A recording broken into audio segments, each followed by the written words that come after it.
American University Commencement Address, aka the Peace Speech, delivered by John F. Kennedy on June 10th of 1963 in Washington, D.C.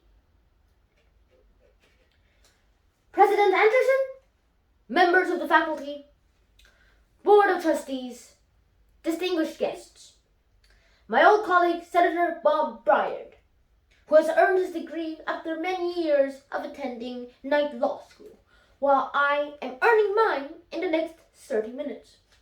Distinguished guests, ladies and gentlemen, it is with great pride that I participate in this ceremony of the American University, sponsored by the Methodist Church, founded by Bishop John Fletcher Hurst, and first opened by President Woodrow Wilson in 1914.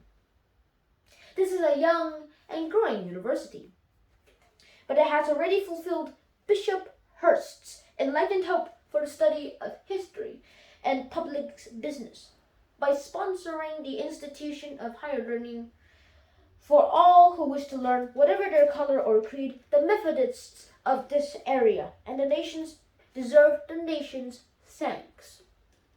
And I condemn all those who are today graduating. Professor Woodrow Wilson once said that every man sent out from a university should be a man of his nation as well as a man of his time. And I am confident that the men and women who carry the great honor of graduating from this institution will continue to give their lives. From their talents, a high measure of public service and public support.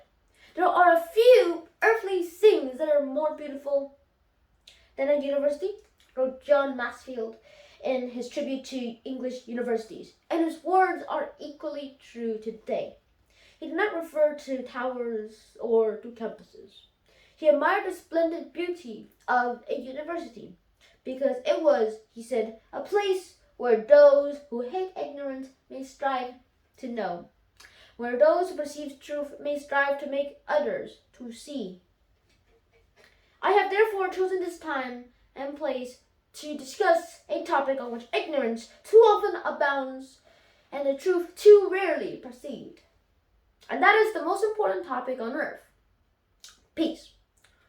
What kind of peace do I mean, and what kind of peace do we seek?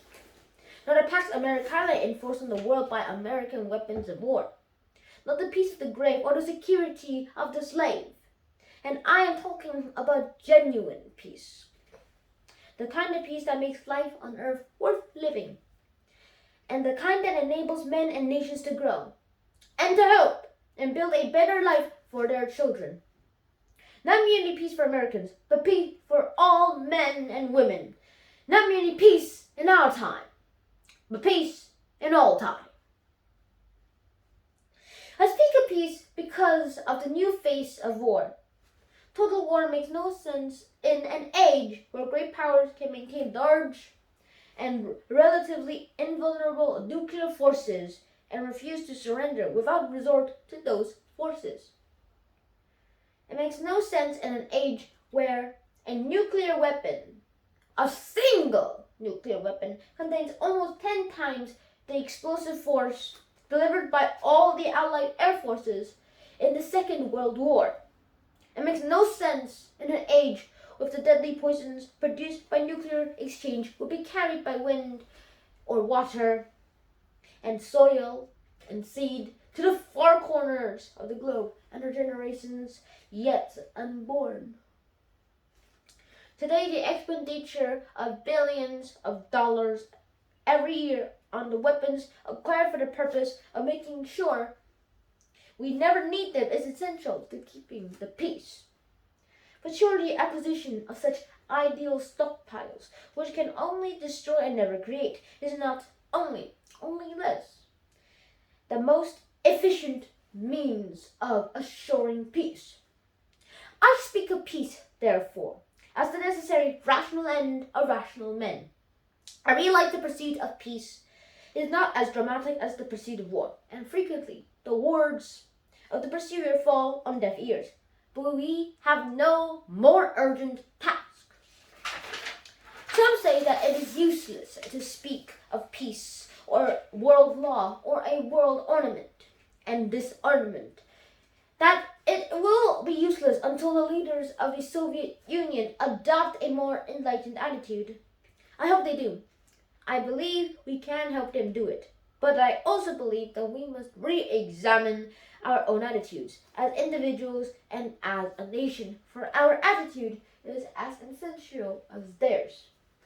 And every gratitude of this school, every thoughtful citizen who despairs of a war and wishes to bring peace should begin by looking inward, by examining his own attitude towards the possibilities of peace, toward the Soviet Union, towards the course of the Cold War, and towards freedom and peace here at home.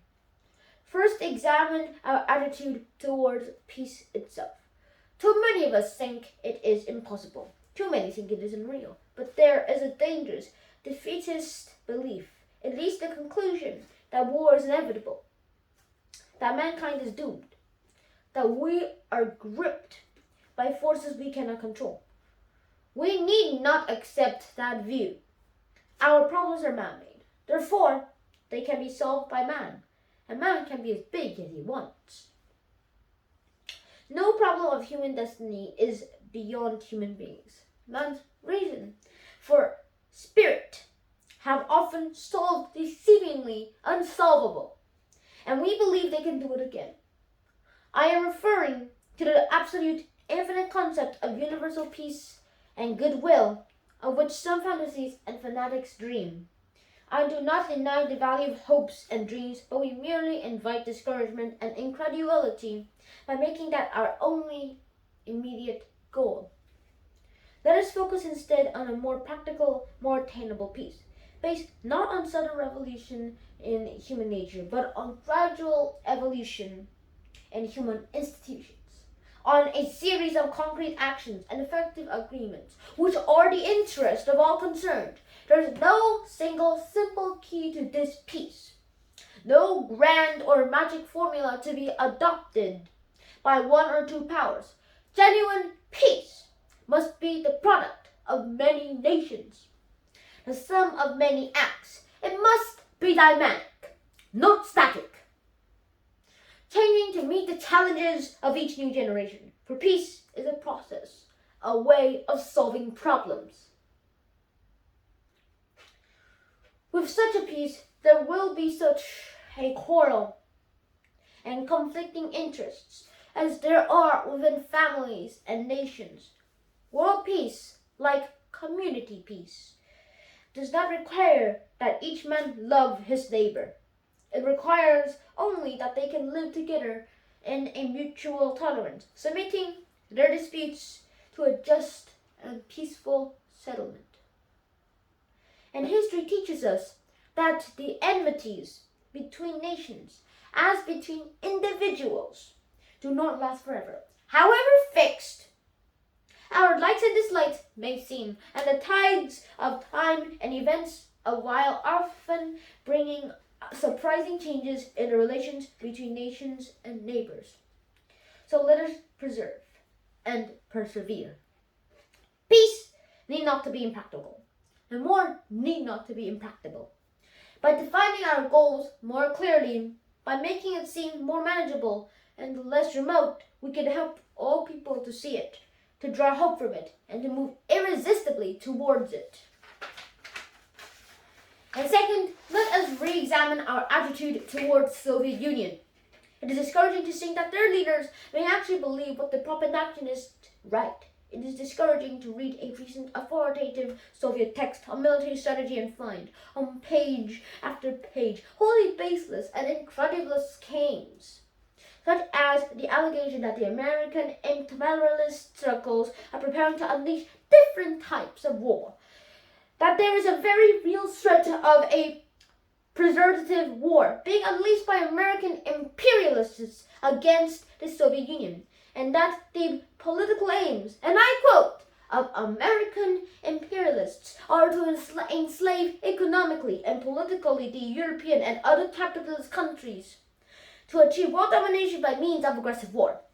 Truly, as it was written long ago, the wicked flee, where no man pursueth. Yet it is sad to read these Soviet statements, to realize the extent of the gulf between us. But it is also a warning of the American people not to fall into the same trap as the Soviets, not to see only a distorted and desperate view of the other side, not to see conflict as inevitable, accommodation as impossible, and communication as nothing more than an exchange of threats. No government or social system is so evil that its people must be considered as lacking in virtue. As Americans, we find communism profoundly repugnant as a negotiation of personal freedom and dignity, but we can still hail the Russian people for their many achievements in science and space, in economic and industrial growth, in culture and acts of courage. Among the many traits that people of our two countries have in common, none is stronger than our mutual abhorrence of war. Almost unique among the major world powers, we have never been at war with each other, and no nation in the history of battle ever suffered more than the Soviet Union in the Second World War. At least 20 million lives lost their lives. Countless millions of homes and families were burned or sacked. A third of the nation's territory, including 2/3 of its industrial base, was turned into a wasteland, a loss equivalent to the destruction of this country east of Chicago. Today, should total war ever break out again, no matter how, or two countries will be the primary target. It is an ironic but accurate fact that the two strongest powers are the two in the most danger of devastation. All we have built, all we have worked for, will be destroyed in the first 24 hours, and even in the Cold War, which brings the burdens and dangers to be so many countries, including the nation's closest allies. Our two countries bear the heaviest burdens, for we are both devoting massive sums of money to weapons that could be better devoted to combat ignorance, poverty, and disease. We are both caught up in a vicious and dangerous cycle, with suspicion on one side breeding suspicion on the other, and new weapons begetting counterweapons. In short, both the United States and its allies, and the Soviet Union and its allies, have a mutually deep interest in a just and genuine peace and in halting the arms race. Agreements to this end are in interest of the Soviet Union as well as ours. And even the most hostile nations can be relied upon to accept and keep those treaty obligations, and only those treaty obligations which are in their own interest. So let us not to be blind to our differences, but let us also direct attention to our common interests and the means by which these differences can be resolved. And if we cannot end now our differences, at least we can make the world safe for diversity. For in the final analysis, our most basic common link is that we inhabit this small planet. We all breathe the same air. We all cherish our children's futures. And we are all mortal. Sir, let us re-examine our determination and our attitude toward the Cold War. Remembering we're not engaged in a debate, seeking to pile up debating points. We are not here disturbing blame or pointing the finger of judgment. We must deal with the world as it is, and not as it might have been had the history of the last 18 years been different. We must therefore preserve and persevere in the search for peace and hope that constructive changes within the communist bloc might bring within reach solutions which now seem beyond us. We must conduct our affairs in such a way that it becomes the communists' interest to agree on a genuine peace. And above all, while defending our own vital institutions and interests, nuclear powers must avert those confrontations which bring an adversary to a choice of either humiliating retreat or nuclear war. To adopt that kind of course in the nuclear age would be evidence only of the bankruptcy of our policy or of a collective death wish for the world. To secure these ends, American weapons are non-provocative, carefully controlled, designed to deter and are capable of selective use. Our military forces are committed to peace and disciplined in self-restraint. Our diplomats are instructed to avoid unnecessary irritants and purely rhetorical hostility. For we can seek a relaxation of tensions without regarding our guard. And for our part, we do not need to use threats to prove we are resolute. We do not need to jam foreign broadcasts out of our fear will be eroded. We are unwilling to impose our system on an unwilling people, but we are willing and able to engage in peaceful competition with any people on earth. Meanwhile, we seek to strengthen the United Nations, to help solve its financial problems, to make it a more effective instrument for peace, to develop it into a genuine world security system, a system capable of resolving disputes of the basis of law, of ensuring the security of the large and the small, and of creating conditions under which arms can finally be abolished. At the same time, we seek to keep peace inside the non-communist world, where many nations, all of them are friends, are divided over issues which weaken Western unity, which invite communist intervention, or which threaten to erupt in our war. Our efforts in West New Guinea, in the Congo, in the Middle East, and the Indian subcontinent have been persistent and patient despite criticism from both sides. We have also tried to set an example for others by seeking to adjust small but significant differences with our own closest neighbors in Mexico and Canada. Speaking of other nations, I will make one point clear. We are bound to many nations by our alliances. Those alliances exist because of our concern, and theirs substantially overlap. Our commitment to defend Western Europe and West Berlin, for example, stands undiminished because of the identity of our vital interests. The United States will make no deal with the Soviet Union at the expense of other nations and other people, not merely because they are our partners, but also because their interests and ours converge. Our interests converge, however, not only in defending the freedom and the frontiers of it, but into pursuing the paths of peace. It is our hope and the purpose of our allied policy to convince the Soviet Union that she too should let each nation choose its own future, so long as that choice does not interfere with the choices of others. The communist drive to impose the political and economic system on others is the primary case of world tension today. For there can be no doubt that if all nations could refrain from interfering in the self-determination of others, the peace will be much more absurd. This will require a new effort to achieve world law, a new context for world discussions. It will require increased understanding between the Soviets and ourselves. An increased understanding will require increased contact and communication.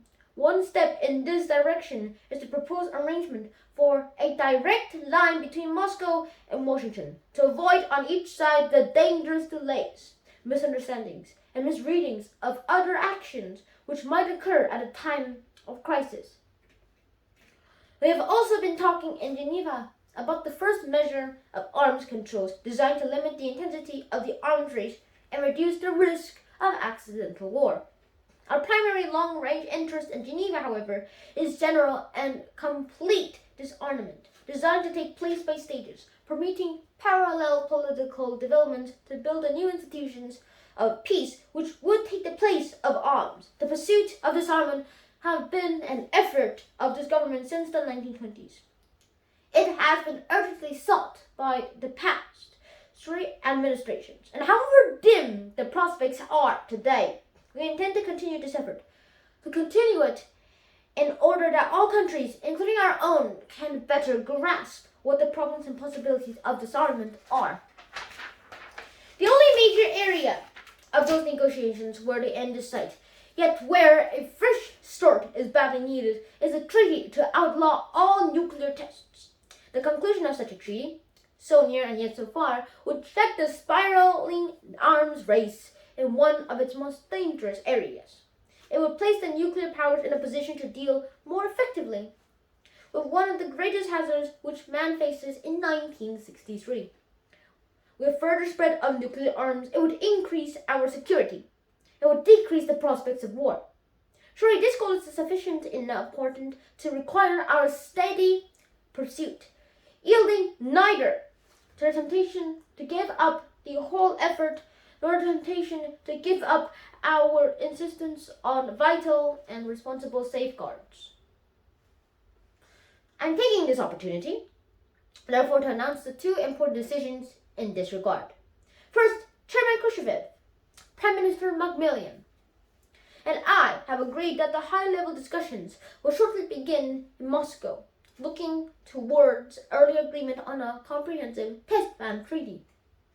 Our hopes must be tempered with the caution of history.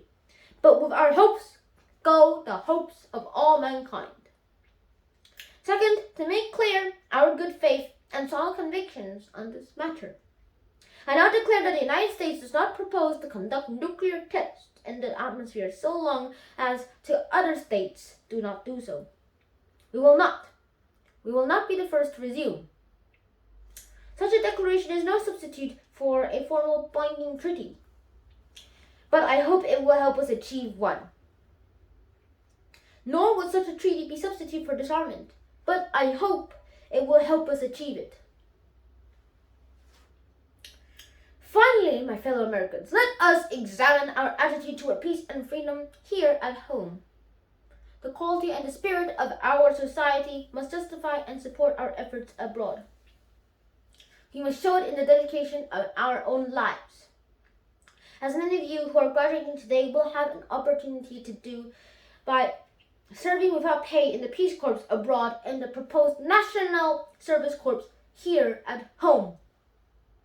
But wherever we are, we must all, in our daily lives, live up to the age-old faith.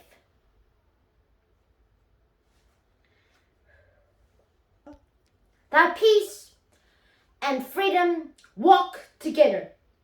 In too many universities today, the peace is not secure because freedom is incomplete.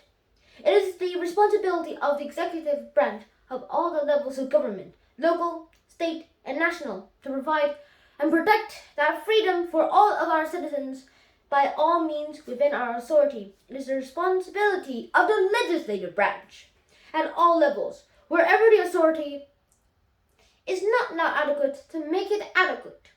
And it is the responsibility of the citizens, of all the citizens in all the sections of the country, to respect the rights of others and respect the law of the land. All this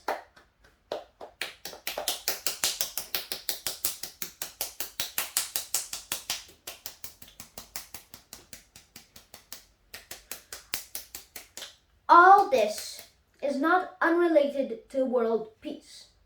When a man's ways please the Lord, the scripture tells us, he maketh even his enemies to be peace at with him. And is not peace, in the last analysis, basically a matter of human rights, the right to live out or lives without fear of devastation, the right to breathe air as nature provided it, the right of future generations to a healthy existence. While we proceed to the safeguards of our national interests, let us also safeguard our human interests. And the elimination of war and arms is clearly in the interest of both. No treaty, however, much it may be to the advantage of all, however tightly it may be worded, can provide absolute security against the risk of deception and evasion. But it can, if it is sufficient sufficiently effective in its enforcement, and it is sufficiently in the interests of the signers, offer far more security and far fewer risks than an unabated, uncontrolled, unpredictable arms race. The United States, as the world knows it, will never start a war. We do not want a war. We do not now expect a war. This generation of Americans has generally had enough. More than enough of war and hate and oppression. We shall be prepared if others wish it. We shall be alert to try to stop it. But we shall also do our part to build a world where the weak are safe and the strong are just. We are not hopeless before the task of its success. Confident and unafraid, we must labor on, not towards a strategy of annihilation, but towards a strategy of peace. Thank you.